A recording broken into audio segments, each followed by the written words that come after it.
Illustrate or write first? There is no right or wrong answer here. As writers, we often have a very strong image of our character and their personality as we compose our story. This is where we tend to get hung up on the style and images for our books. Then approaching an illustrator to design and draw the pictures from our minds.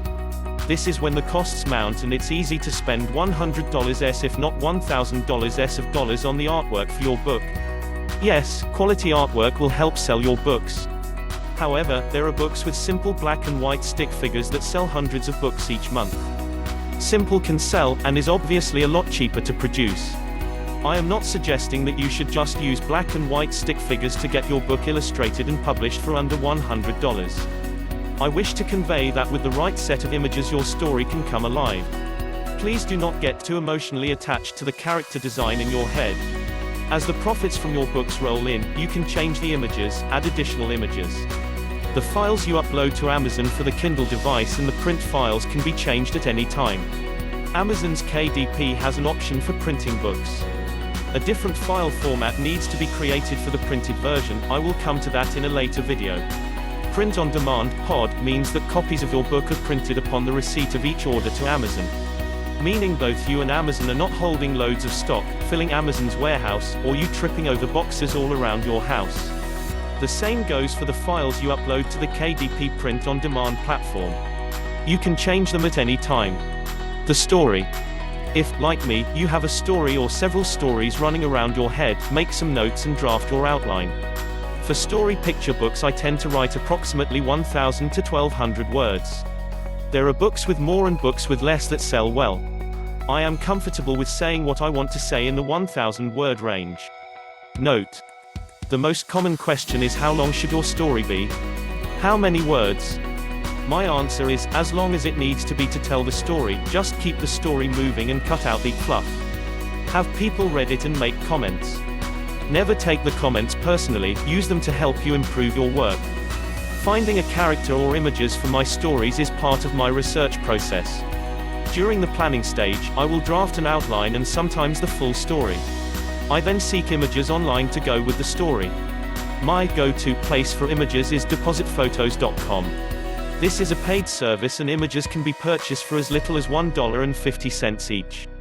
There are other free and paid for photo libraries available. It is imperative that you ensure you have the rights to use the images you obtain online. Google Images have millions and millions of images. Almost all of those images belong to someone else. You should never use free or copied images in your work unless you wish to be sued. Have all and any profits taken from you along with your house and car. Images from depositphotos.com come with a license to use in your books.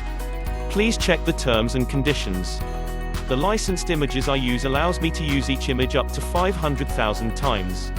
When I sell more than 500,000 copies of each book, I will be very happy to pay any increased license fees. The search bar allows me to pinpoint a selection of images and then I can shortlist these to maximize options available to me. For example, Cartoon Dinosaur gives me a selection of just under 22,000 images. Scanning through the images, it is easy to see a style of character that I like and will fit with my story.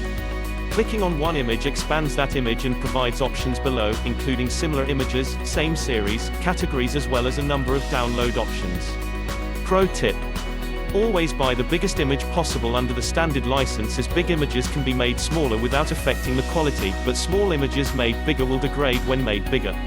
This will affect the quality of your print book and may cause problems when uploading to Amazon or other platforms.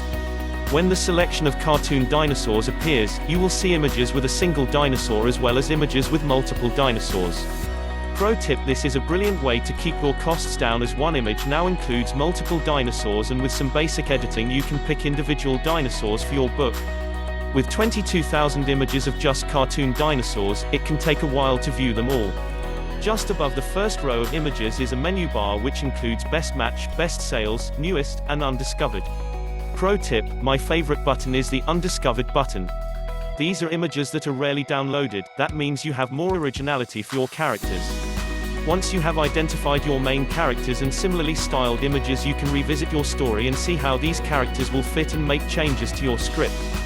Spend some time on depositphotos.com entering different search words. You will be really motivated to get your book moving forward. Purchase the images you need. Download them to your computer and place in an easily accessible folder. Pro tip: each image can be edited and used in a number of different ways. For example, zoom, flip, crop, duplicate, rotate, etc., etc. So one dinosaur image can appear to be different images in your book. Standard image, flip, zoom, duplicate, crop. In the next video I will talk more about background images. Thanks for watching. Subscribe, so you'll never miss out again.